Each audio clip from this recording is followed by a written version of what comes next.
Good afternoon, midgardsblot. Yeah. How are you guys doing? Survived the bonfire yesterday? Are you looking for a story? Yes. Are you looking for a story? Yes.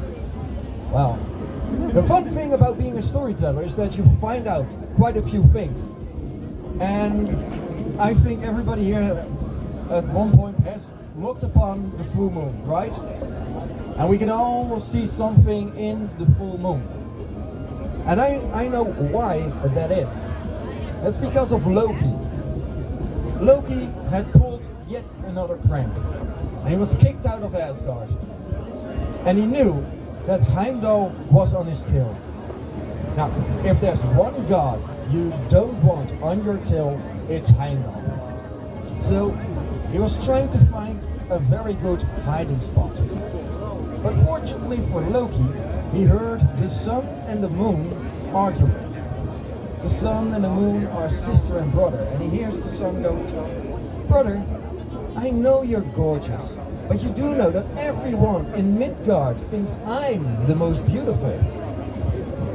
"Ah, come on, sis, you don't have to be arrogant. Of course you're beautiful, but you do know that everyone in Midgard finds I'm the most attractive."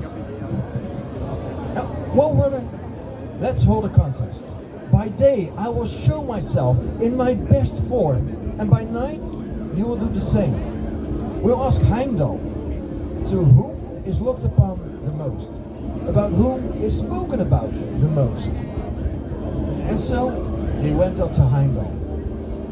Now, Heimdall really wanted to find Loki, but he was so honored to be the judge that he agreed. And he watched the sun while she prepared for the morning. And while Heimdall is currently just looking at the sun, Loki sneaks up to the moon. "Hey, moon, I've heard everything, and I'm gonna help you win that contest. And the only thing I ask is to hide in your chariot." Now, the moon wasn't born yesterday, so why do you want to help me, and why do you want to hide in my chariot? "No, don't worry about it. I'll make sure that everybody is looking to you, that everybody is talking about you."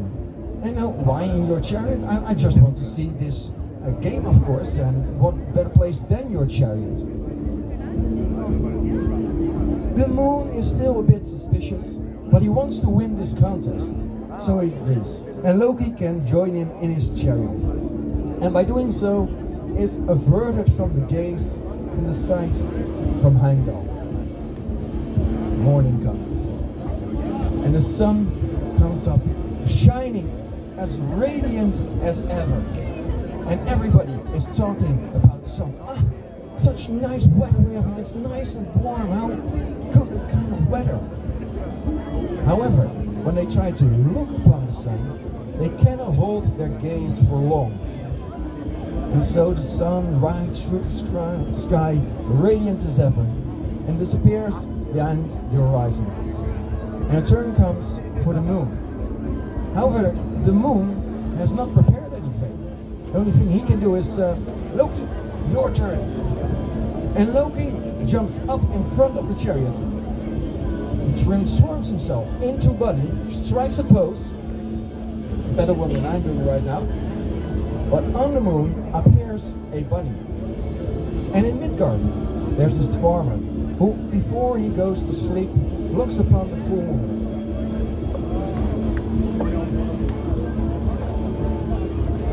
Son, come out, there's a bunny on the moon."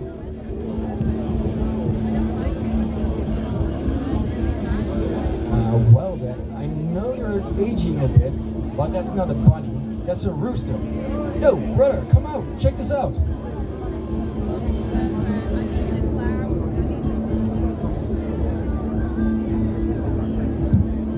"I think you both need to have your eyes checked out.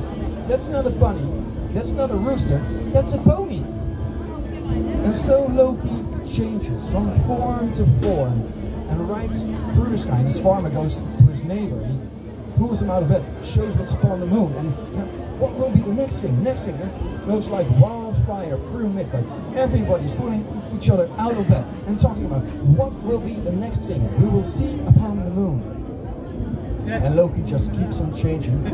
And just before he disappears behind the horizon, he turns one more time into a big grin. So Heimdall knows who's making these kind of pictures. And Heimdall, he tells the other gods back in Asgard, and I find this so funny, that Loki's being forgiven for his pranks. What did he do anyway? Turn the meat into vinegar? That's a Tuesday. So Loki can go back to Asgard. But before he does so, he gives the pictures he made upon the moon to the moon, so he can still show them today. Well, the contest is over, and it's pretty clear who has won. However, when the sun hears how the moon has won, she's angry, let alone furious, and the next morning she rides through the sky even more radiant, and now nobody can look upon the sun for more than a second. And like I said, I'm a storyteller, and I've read a lot of stories. I told quite a few. I haven't come across a story that tells me how long a woman can stay mad, because I don't know about you guys, but I can't look upon the sun for more than a second. Thank you.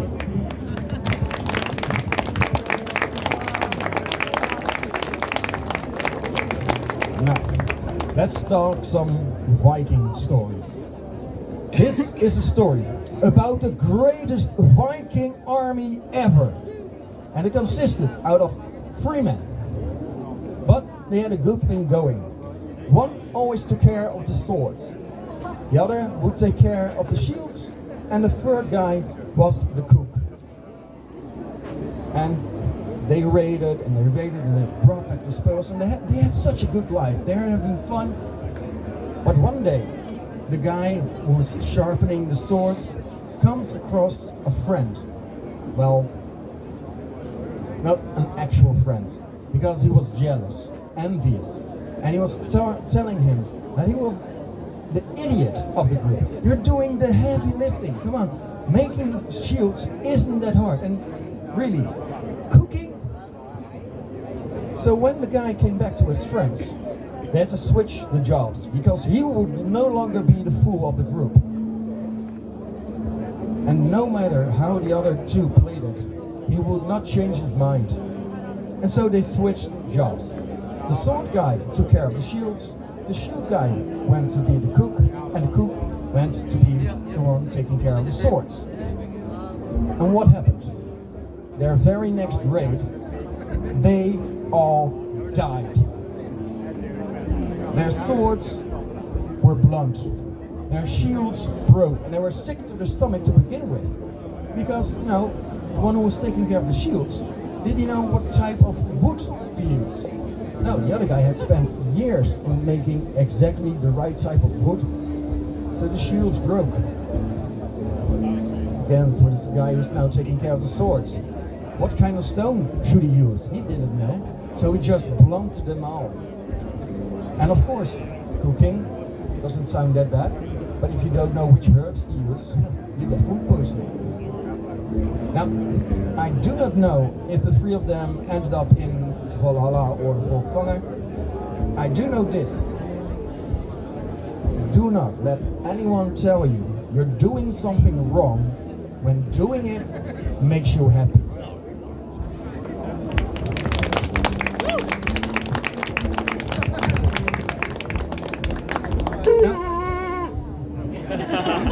Thank you. Now, raiding is a fun thing sometimes, but we all know that that's always for the second son, something like that. Because this farmer, he got a son. And the farmer was glad that meant that his farm would be inherited. But he got a second son. So that's what you do. You grab a sword, go Viking, good luck. But what happens? This farmer gets another son. There in the corner, some rusty axe, and sharpen it up, good luck, go Viking. But this farmer gets another son. And yeah, now he just doesn't know what to do. He walks outside and waits by the road, and he hopes that he will find someone who can take care of his son. And there on the road, an old man appears in a grey cloak with a grey hat, under which one eye is looking at the farmer. Now, the farmer knows who this is, but it's polite to ask. And the old man goes, "I am Odin Allfather. Give me your son, and I will promise you that he will be known as the world's greatest warrior." And the farmer thinks to himself, "Yes, I've heard about you, Odin. How many people have died in battle because you withdrew your word? No, Odin, you will not get my son." So Odin walks by. The farmer waits. And there a second person arrives. A beautiful lady. Red hair, moving hips. Again, the farmer knows who it is, but asks politely. And the woman says, "I am Freya, goddess of love. Give me your son, and I will promise you that he will be known as the world's best lover." And the farmer, he thinks again, he goes, "Yes, Freya, I've heard about you. I mean, world's greatest lover, what could he achieve with that? No. And how long will it take for you to get your attention to another man? No, Freya, you will not get my son." And Freya walks on. Another figure appears in a black cloak. One part of her face beautiful, the other black, dark. And she introduces, "I am Hela, goddess of death.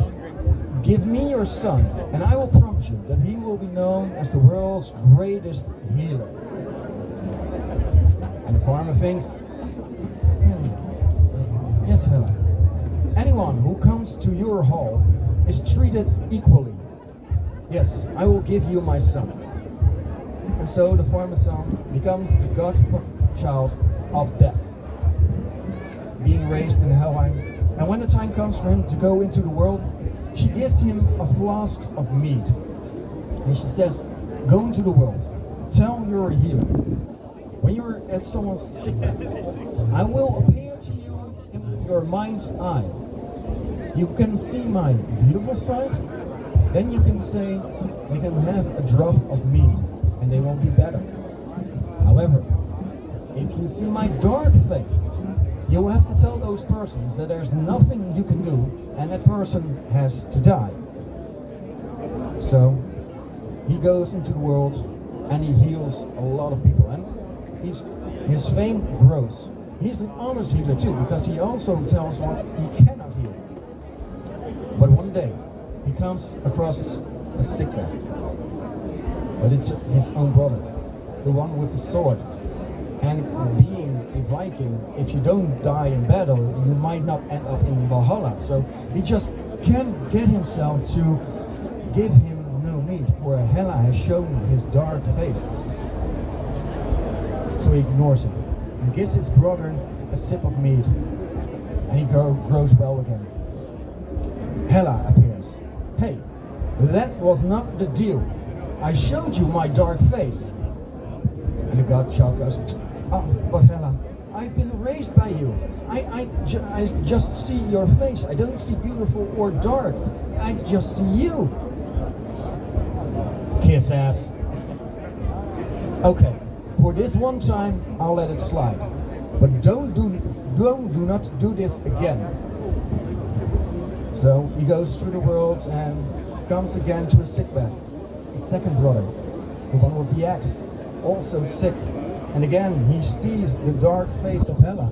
And again he cannot get himself to not heal his brother. Hela comes back. "Okay, I told you not to do this. Here's a sword, there's the battle, go." Hela makes sure that he dies in battle.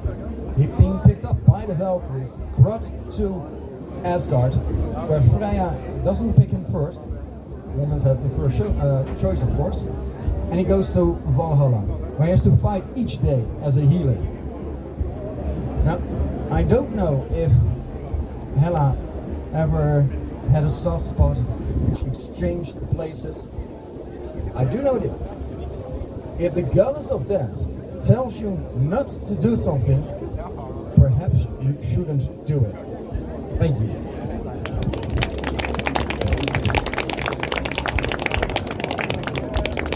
Would you like one more story? Yeah. Would you like one more story? Yeah. This story starts at nightfall, at an inn, and it pours out of the sky, and the people are huddled up, having some nice beer, some good food. But the door slams open, and a man steps through. You know the type. 2 meters tall, 2 meters wide. And he walks straight up to the bar and orders 3 of the most exclusive in the tallest glasses beers. Now, the innkeeper wants to know if this guy has the money for it, but he throws a bag of gold on the counter. That's sold. And this tall guy grabs the beers and just chucks them in one go.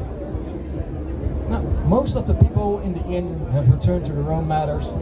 Well, there's this band of men in the corner who's looking amused to this tall guy. And one of them stands up, walks over, he says, "You seem like you can hold your drink.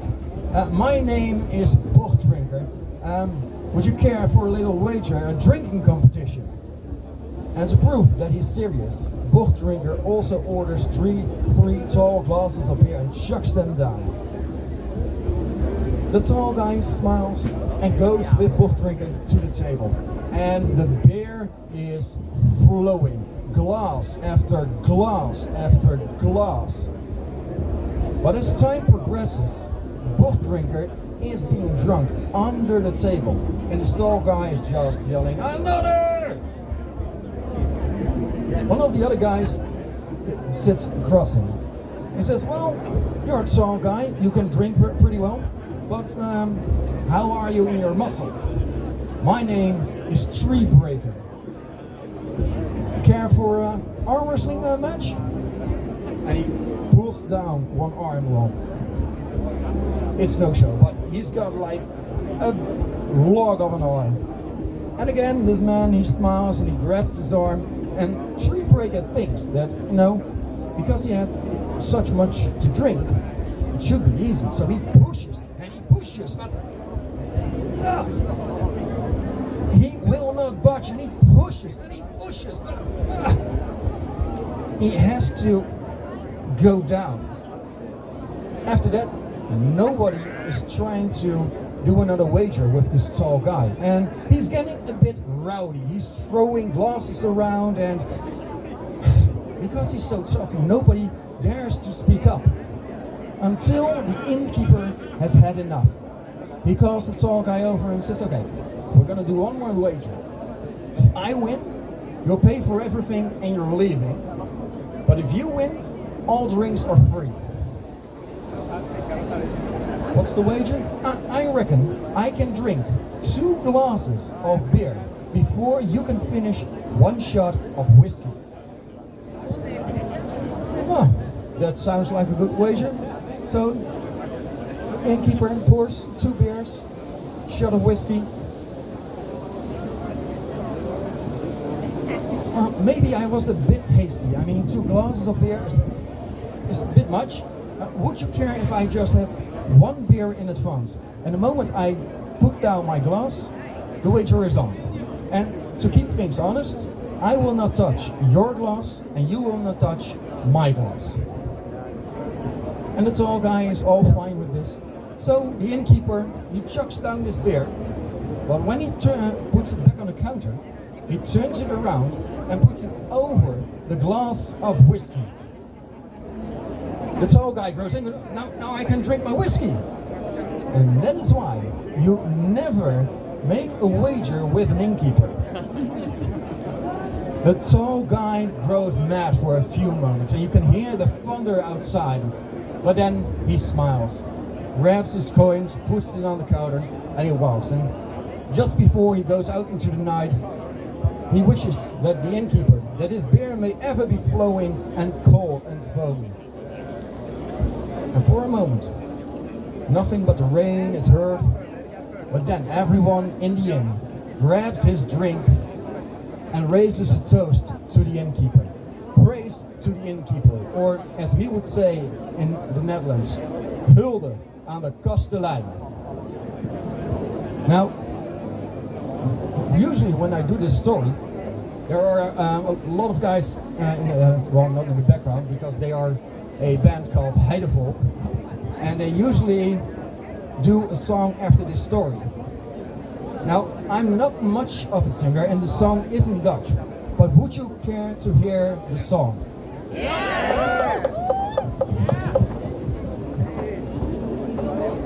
Hulde, hulde, hulde aan deze kameraad. Wij danken onze goden dat deze man bestaat. Hij kapt ons onze biertjes van vroeg tot heel erg laat. Hij kapt ons onze biertjes van vroeg tot heel erg laat. Danken, danken, danken voor al dat blonde bier. Wodka, whisky, water interesseren ons geen zier. Het goudgeel vocht met witte kracht, dat geeft ons veel plezier. Het goudgeel vocht met witte kracht, dat geeft ons veel plezier. Eert hem, eert hem, eert hem, voor hem heeft men behoor. Zo eerder zag men zo, man zo sterk en stoer geboren. Wij danken hem met heel ons hart als niemand ooit tevoren. Wij danken hem met heel ons hart als niemand ooit tevoren.